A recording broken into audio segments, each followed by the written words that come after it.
concerning is that, Dr. Sally? That explains very many things. So the fact that the virus actually can spend more time as we thought before, and maybe we can explain to viewers exactly what that means.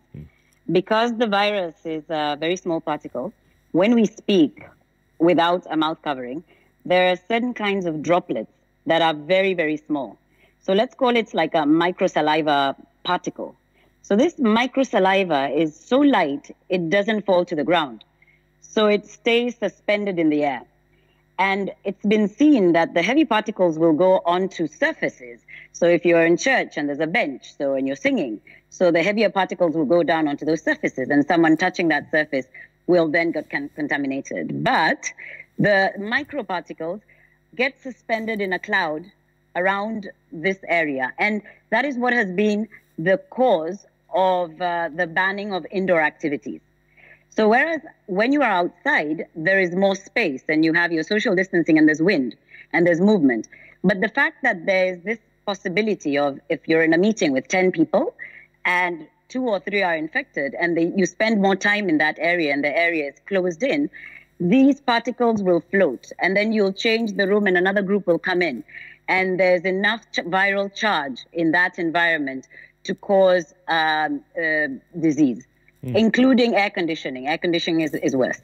So air conditioning is a worse setting, which explains a lot of the infections also in a warm climate of Florida, for example. There was too much air conditioning. Right. Dr. Gigi, I saw you nodding your head. Obviously, you agree? Yes, I do. And, we have had these debates, as Dr. Sally has explained, that the science which had been endorsed and peer-reviewed was that it's transmitted through droplets. So the droplets, and the science earlier was that the droplets that carry enough virus are too heavy to stay in the air, so they'll linger on for a little time and they'll fall down, and therefore they'll be transmitted through substances that you touch. Now, to confirm that it's also airborne, let me give you an example of a disease that's airborne. Measles, for example. Now, measles is highly infectious. It's an airborne disease. If you put 100 people in a room and you put one person who has measles in that room, it is likely that by the time the people leave, almost 80% of them will have been infected because it's airborne, because it flows and it will flow from one person to the other. And therefore, the issue that we are talking about, social distance, becomes kind of important, but now you're talking about actually open spaces. You're not just talking about how far you are. But the other factor you have to think about airborne diseases is about time spent. That if you had the same analogy of a measles patient with 100 people in a room, if somebody walked in and walked out, their chance of getting infected is much less than people who stayed in that room longer, which also talks about contact time. If you look at the methods we are using for tracing contacts, there is a limit that if you are considered a contact, if you lingered with a person who was COVID positive for about 15 minutes or more. This time of contact is also important. So we are talking now that as we confirm, and WHO is reviewing the data from all these 200 plus scientists published and saying we want WHO to acknowledge it can be aerosolly transmitted, meaning it lingers in the air longer, will mean that now we'll discourage people being in the same, crowded in close spaces, and therefore it may need to review, for example, some of these things that we have put in place, like places of worship, school, effect on schools, and all these things will need to be looked at. So it's a significant step forward in terms of discovering the science of the virus, but we have always thought there is some element. So masks become important, distance from each other become important, open spaces become important, closing down air conditioning becomes important, and of course it now puts the big risk within air transport, where people are actually close to the same space for a long time. So they have to wear masks during that transit. So all these are things that WHO will have to think about and advise and adjust the necessary guidelines. Absolutely. Let me stick on you with this, Dr. Gigi. In the next question, you mentioned places of worship. And the president in his speech a couple of days ago said, limit the number of people to 100 in a church, a mosque, a temple.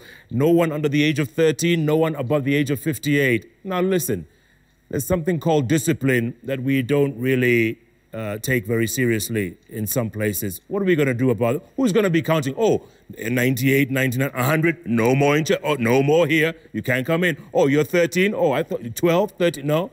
You know what I'm saying? Discipline at the end of the day.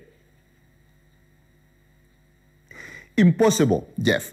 And let me say, somebody told me, I was talking to somebody, a religious leader, who said, you know, in this country, in Kenya, there are churches, when you have 20 people, the church is overflowing. Actually, some of them are outside the church, and they're probably watching through the window, and just 20 people because the church is very small. There are other churches where 1,000 people, the churches have full, or it's maybe a third full, you know. So it depends on the size. So I actually think, and of course, you know, I'm just using my own opinion, that limiting the number is not as useful as limiting the distance between the worshippers.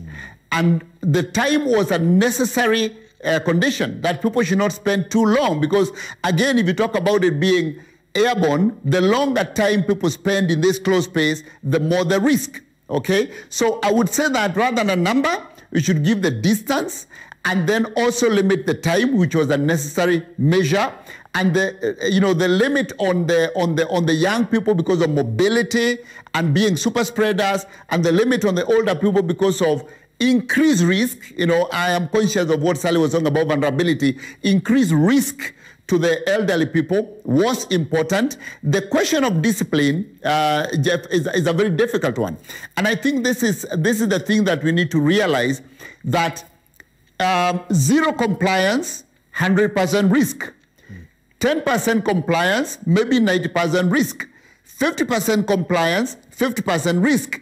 As you increase compliance, you reduce risk. So it is kind of a sliding scale, and I would hope that we tend the compliance towards 100 so that we reduce the risk as much as possible. But if we don't, we will only reduce the risk up to a certain point. So there will still be some gains of reducing risk, but we will not gain the entire benefit of if people actually obeyed, which is why we are saying, since in this country we don't have a policeman for every citizen, it is the citizens who are the police people. It is the citizens who then become the social vaccine. It is the citizens who have to watch and say, how do we, I would expect now the churches to be considering saying, how do we ensure we don't get more people than we need in this church? They need to talk to the worshippers before, because again, Jeff, when you go to church, you don't book an appointment. You show up at church. What if more than 100 people show up? Do we send all the others back? So the churches now should not just say we were told 100, therefore we wait for 100. No, they should actually be discussing and saying, how do we ensure we follow what was, because you're following not the guidelines, you're following the science. And I keep saying all the time, guidelines are less important than the science. So understanding the science behind it is more important than the guideline.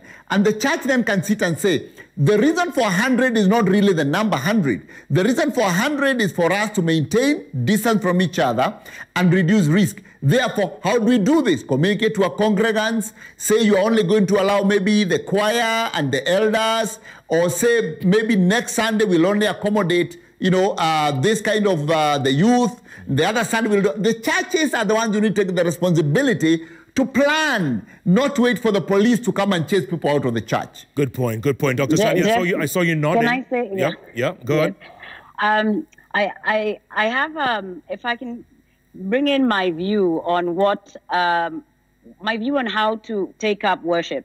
Now, we're considering a population that's had curfew and has not been able to pray. Now, all religious groups. So we've been, in that sense, our community is very linked and bonded and bound together by the church. So there's a way we can do it. I think discipline can be, the church communities can organize. We are very lucky to have a very, very vast spaces. So density of population is not like Spain or Italy. We don't have open fields here where you can have, but every single church will have or an open field or a school nearby. So church services can be carried out outside, and with simple charcoal or ashes, you mark that distance between one person and the other. So the congregation, the leaders of the religious communities can let their worshippers come in with umbrellas, and you can also have tents up on Sunday, such that you can have a group of people on the outside, and your fear of contagious, of infecting each other is a lot lower. Just today in Louisiana, there was a church that had to close down again because they said they carried out all the protocols and they don't know how the congregation got infected. So I'm going to put some positivity in it. I think Kenyans can do it. I think being outside, we have that huge fortune of, we're very lucky to have all that space. So sitting outside, one of the major problems of the church is singing. So when I sing, my droplets will move 6 meters away from me. So the concept of having a mass or church service inside a closed area without restricting singing, which is one of the huge scientific problems we've had, because when we sing, we will let out more droplets, would be solved with having our services outside and with spacing, having the young people mark, or the youth group of the church mark the spaces in the field, borrow from the school that's nearby. We have so many fields, we have a lot of free space, and we can have that freedom and avoiding being in a closed area, because it really has been one of the major reasons why countries have had to recluster areas. Good point, both of you. Doctor. Yeah. So I feel Jeff, it's hopeful. I think we can do it. I think we can do it. Dr. Gigi, yeah, go ahead. Yeah, and thank you, Sally, for that. And that's a very, very good thought. The challenge you would have is that, if you look at some of our churches, they're actually on the 4th floor of a building in a city. And therefore, they have absolutely no space. People have taken up all the free space that businesses have left in the urban centers and now churches. Some of the space that used to be cinemas are churches. So this space may be available in the rural areas where, and that could be a very good thing to use. But when you are actually in the urban center, the space won't be available, which then means if you're speaking about, as Sally says, people are singing, because again, our people believe you cannot be in a church if you're not doing praise and worship. And therefore, we need to then ensure, and this is why there is a conversation for the churches, not necessarily for the government, that everyone in there, you are singing in a mask. People need to wear masks in church. And then also you have the social distance, you have no shaking hands. If you have open space, please use the open space outside. Just be under a tree. You may not even need a tent. But if you can't, then you need to ensure you have fewer numbers that can fit there, and enforce the usage of masks, enforce hand washing, and open the windows wide. And if you have windows that are closed, consider opening them, and maybe even using force to make sure that you have much open space and free flow of air as possible. This is the church community responsibility. They can't do it for government, because the government cannot give a rule for every single church in the country. It's impossible. But the church leaders can decide contextualized measures that are in keeping with public health advice. Absolutely. Dr. Gigi, let me ask you this. How do you explain to your 3 little kids that they're going to repeat next year? How do you begin? Well, I just tell them that's the reality. You see, the world, all through the thousands of years we've lived, the world will, at one time or other, find a moment where it stops. And I think it stops for a reason. We've seen how the world remakes itself. We've seen now, for example, that because of this pandemic, the carbon emissions have actually reduced because industries have shut down. And the globe, the earth, the green is breathing. So there is always a reason for the world to remake itself. There is always a reason for equilibrium. And therefore, when I was in university, Jeff, I lost a year because the lecturers were on strike. They were on strike because they didn't agree with the former president on their salaries, and they were on strike for a year. So I lost a year. And these incidences will happen, and I think they are learnings. And what we need to do is, as we explain to them, we also need to then take them back to history and say, Noah's Ark issue in the Bible were floods that were happening, and people lost their lives. And then you had the, pandemics that happened. You had, extreme drought that happens sometimes. And when you have extreme drought, people don't go to school. So these are things that we need to explain to our children, but we need to paint the bigger picture so that they move away from their single year. And it is a moment of teaching. It's actually a learning moment for our children that they will never forget in their lives. And because of this, they may be better citizens than those who never had the adversity. Yeah, you know, how do you explain to children who don't even remember Saba 30 years ago that Noah built an ark way back in the Old Testament? No, that's a story for another day. Sorry. Don't answer that. Let's go to tweets, folks. Let's go to tweets. Ses Mutungi. Hey, Ses. Good to see you watching. Ses is asking, Dr. Gigi is well-informed and speaking from a point of knowledge. Jeff, my question is, I have not gone for testing like many other Kenyans. If we can't get tested, how will we get closer to the actual number of cases we're dealing with? Dr. Gigi. Well, Ses, hi, how are you? And hi to Maina earlier. Testing is done for a reason. So unless you have an inexhaustible amount of money, it doesn't happen to anybody, an inexhaustible store of health workers who need to come to your house and test, or I personally do not recommend mass indiscriminate testing. What we recommend is mass targeted testing. Like somebody told me the other day, there's a reason robbers rob a bank, because it is likely that that's where they'll find money. So the strategy for testing is driven by where you are most likely to find the cases, where there is contamination, where you expect people could have been in contact, where you expect maybe there is a border crossing and people are in contact a lot, where you expect health workers are in the front line and therefore they may get infected. Then you actually, because the reason for testing is so that you isolate and therefore you stop the infection. But if you are testing people generally, and you test them today, they could be infected tomorrow. So there is actually no need of testing people indiscriminately. You only test where you think that there is risk, so that you isolate them. Of course, the more people you can test, the better, meaning that the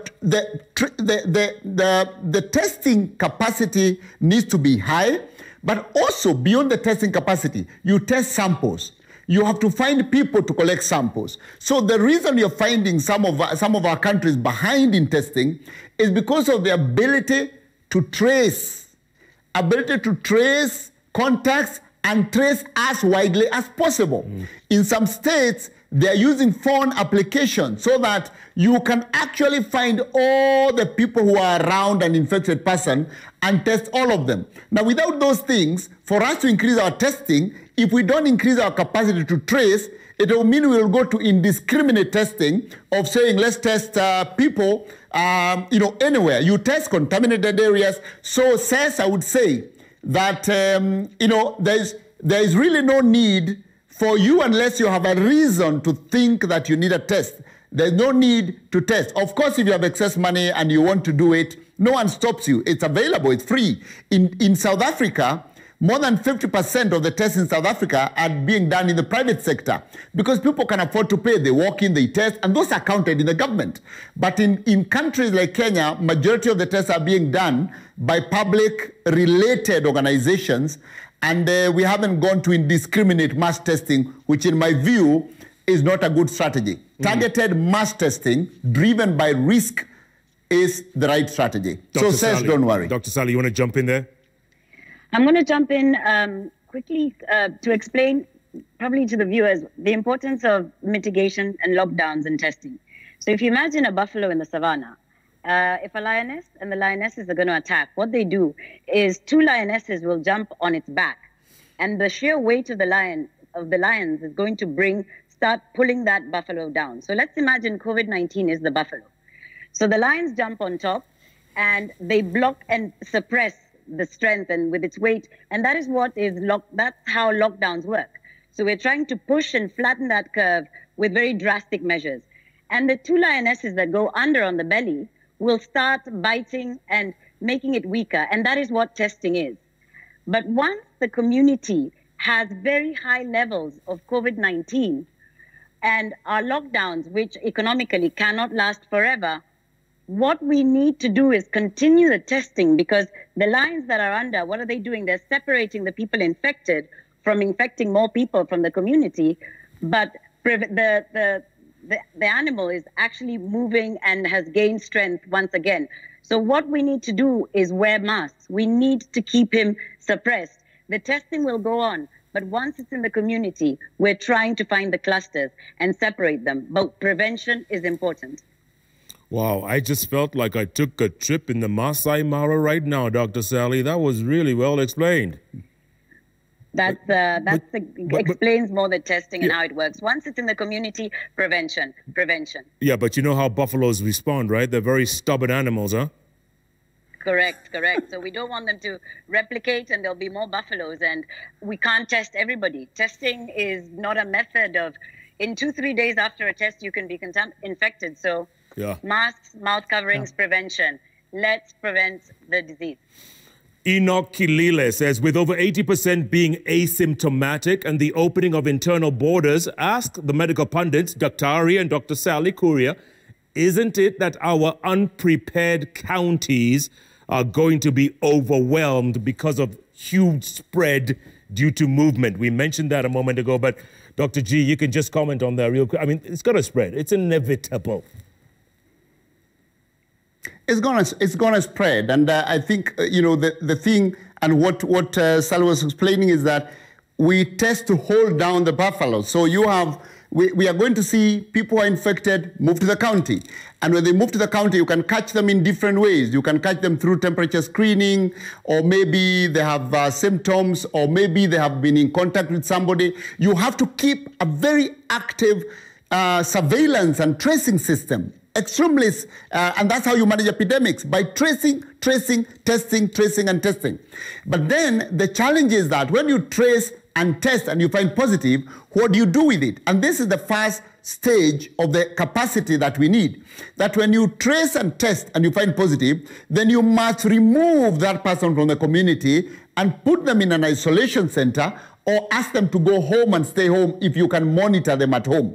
So this capacity to do home isolation that is effective, or do government facility or even private facility that is supervised, is the capacity we need the counties to have. Because, and then once you manage that, there's also this capacity that as the elderly people or people who are higher risk get infected and therefore they need oxygen, then you have a place and you have enough oxygen to give them. So you need to look at, first, where do you put people who are positive? That's capacity, because it is part of containment.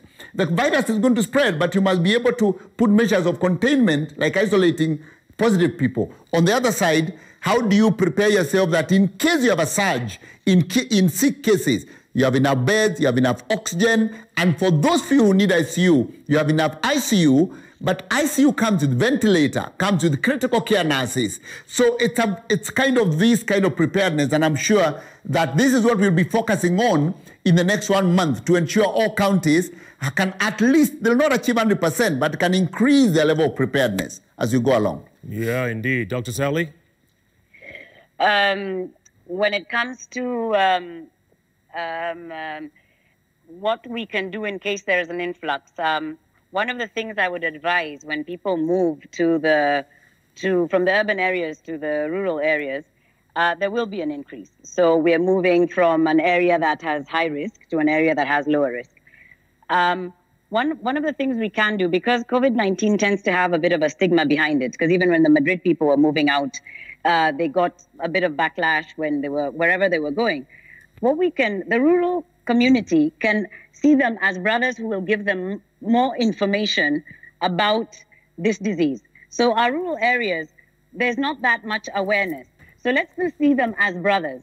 So the people coming from the urban centers know that they should isolate. So if it's possible in any community to try and use a separate bathroom, to try and have a separate boma, and it's only for 14 days. So one of the really useful things that can happen is having a brotherhood kind of setting.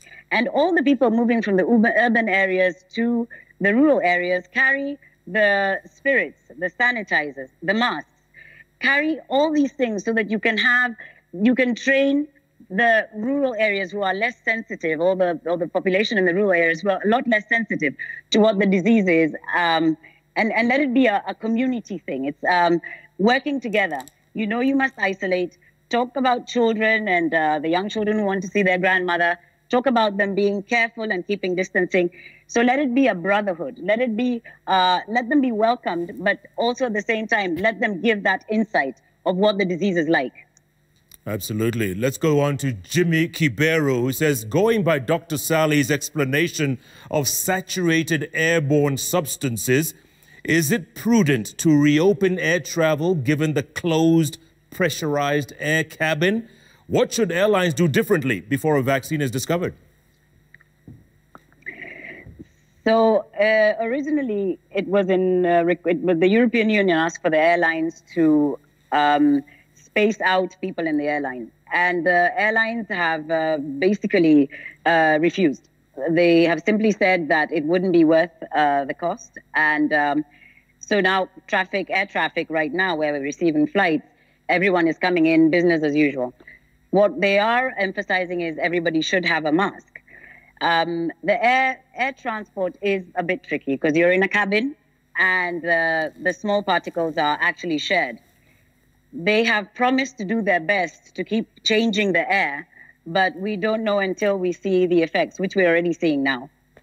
Yeah, Dr. G, you want to comment on that? Air travel is going to open real soon. SGR is starting operations on Monday, the 13th. Or rather, what is it, Monday? 13th, 15th, 13th, Monday.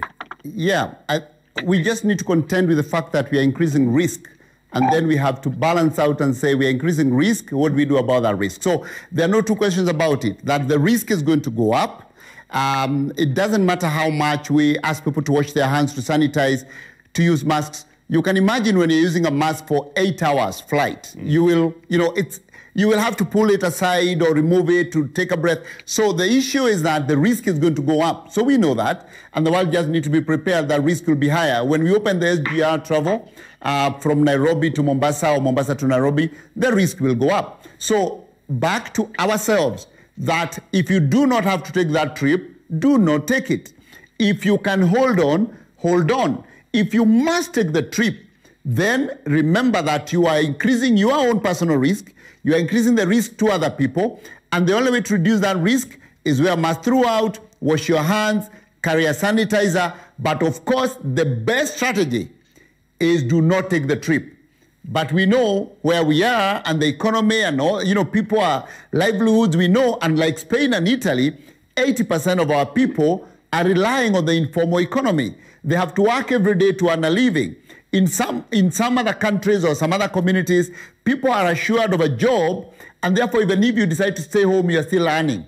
In Africa, we have a big challenge of the informal sector. So we know there are people who will still have to make a necessary trip to go collect vegetables and go and sell.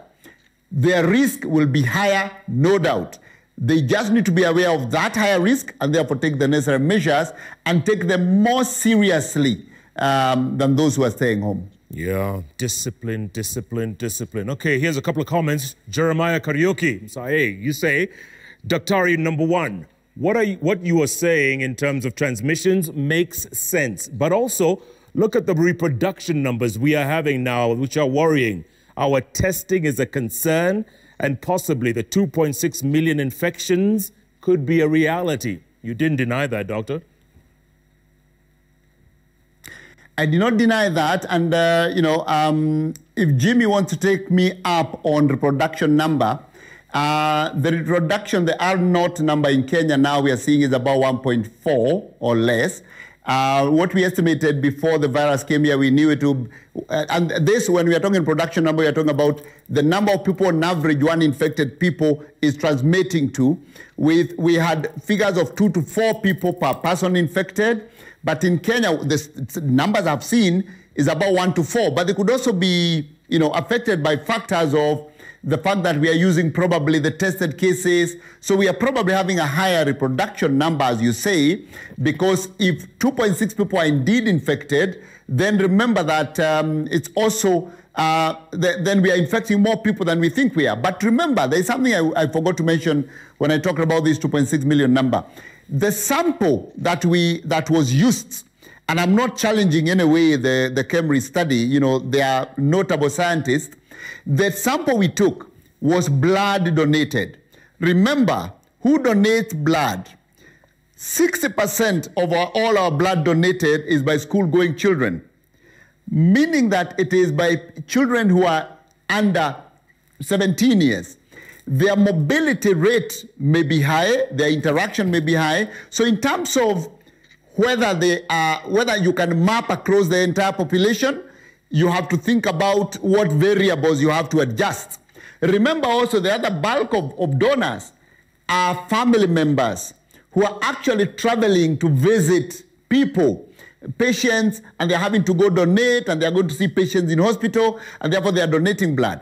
Their mobility may be higher than people who are not going to donate blood. So these are variables. So the 2.6 number has many variables to it, but for now we can use it for planning, but it shouldn't be the number that we say we have 2.6 million Kenyans infected. It is a projection for planning.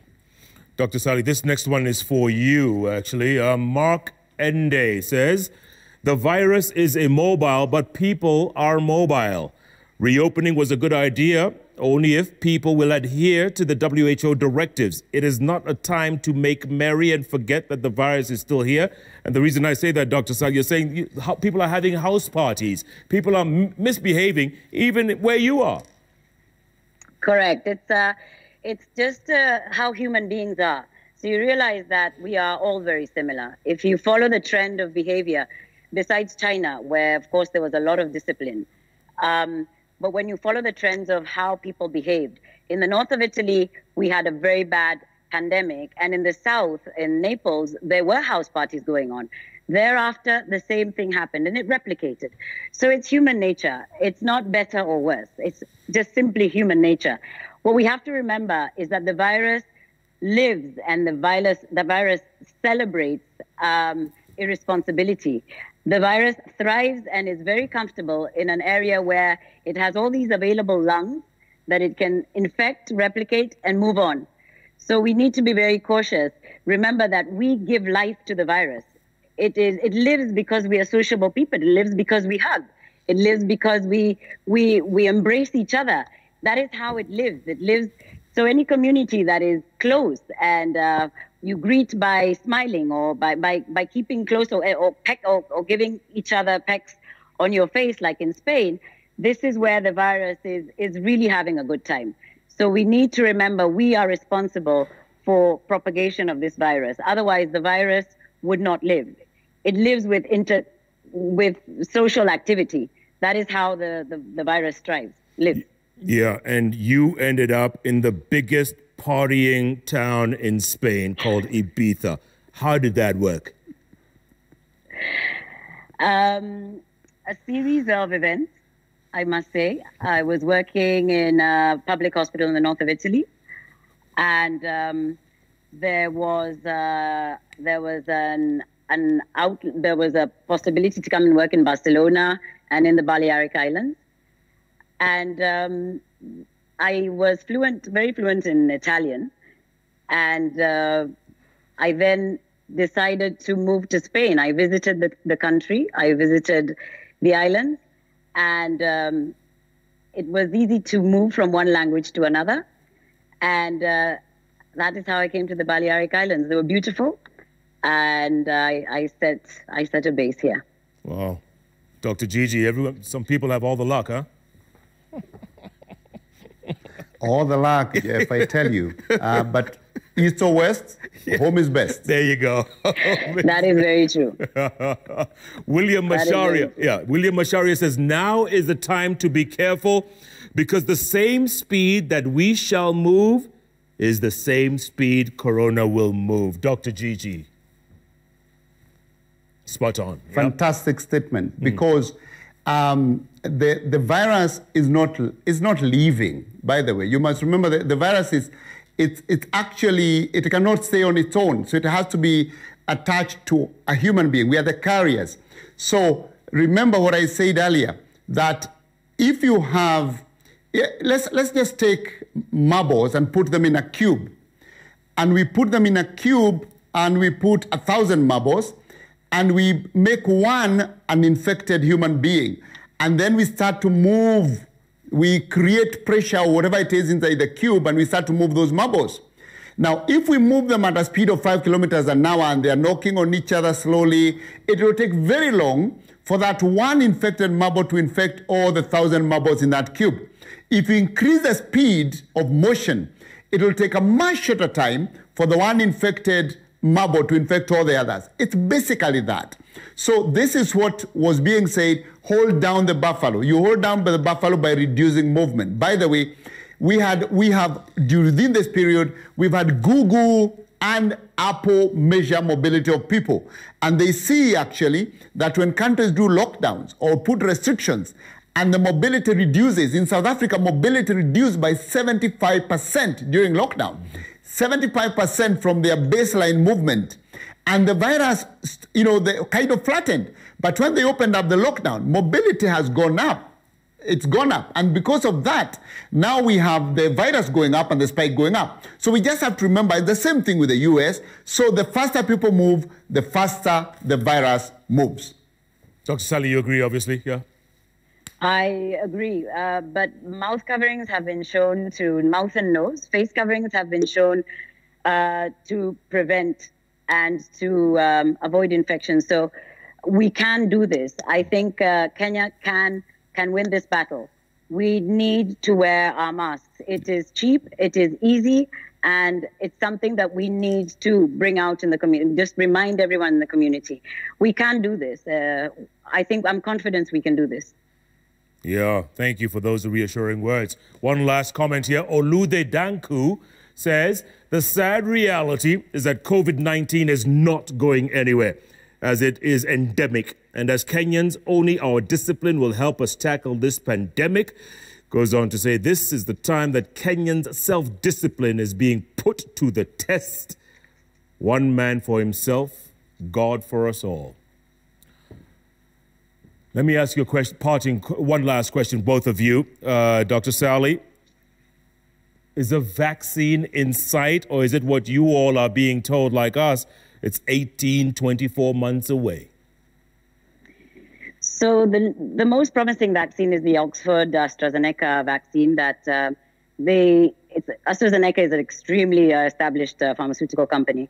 They've been working for more than 107 years. And of course, the Oxford University, there's very reliable sources there. So they're working on this trial, which the whole world is waiting for. AstraZeneca seems to have promised that by the end of the year, they'll be able to produce a large amount of. But we need to be careful about what we believe and how far we can get the promise of the vaccine.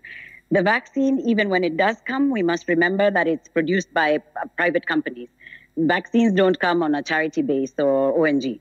So we must remember that the chance of the entire world receiving this vaccine in a very short time is a lot less than what, especially us who are in Kenya. So what I would say when it comes to the hope in a vaccine is there, but we cannot allow hope to replace responsibility and self-responsibility, because we won't make it to get to that vaccine if we're not responsible for ourselves and for our brothers.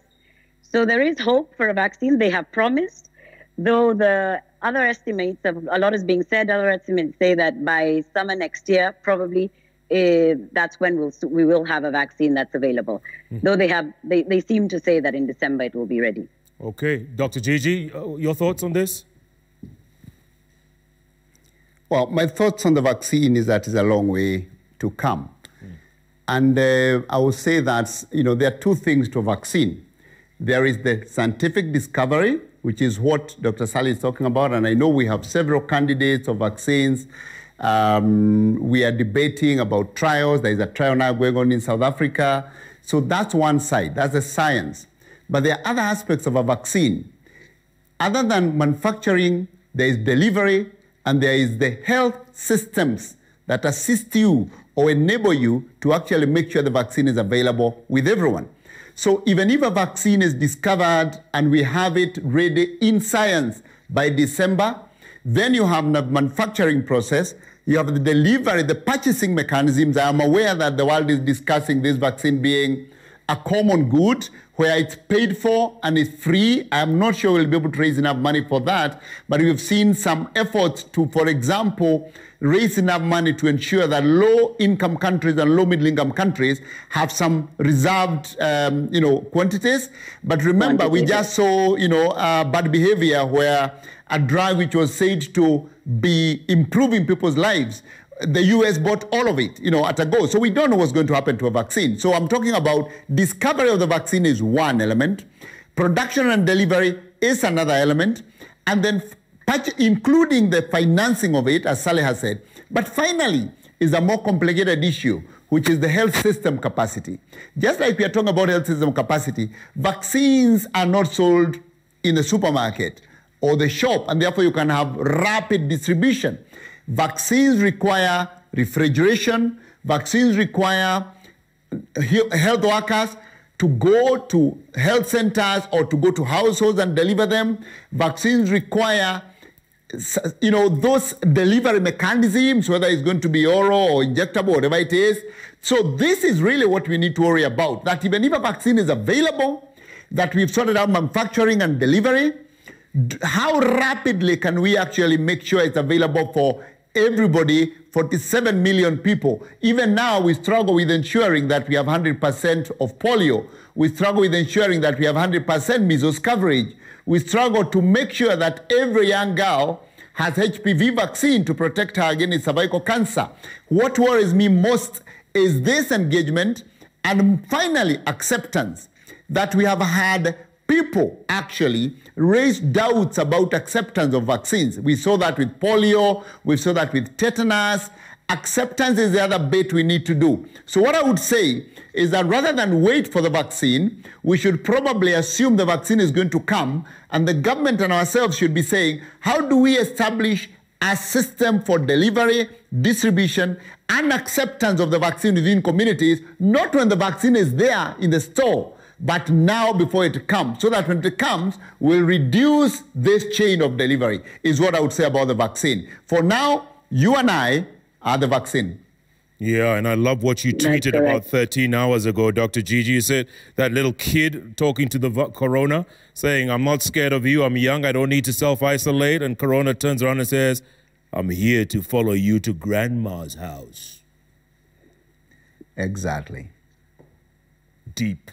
Dr. Gitai, I promise I wouldn't call you for another 10, 14 days. I know you've been really bothering you a lot, but thanks for your time. I'm trying to get off the screen, Jeff, really. I am always on this. You need to find other people, but... No, you can't self-isolate on this I'm happy to contribute when I can. No self-isolation. But I don't Kenyans to get tired of me because, we talk all the time. Everybody's and I want favorite some new ideas as well from other people. But thank you for giving me the opportunity, Jeff. Thank you, Doctor. And Dr. Sally Kuria, we know you've been in surgery since early morning.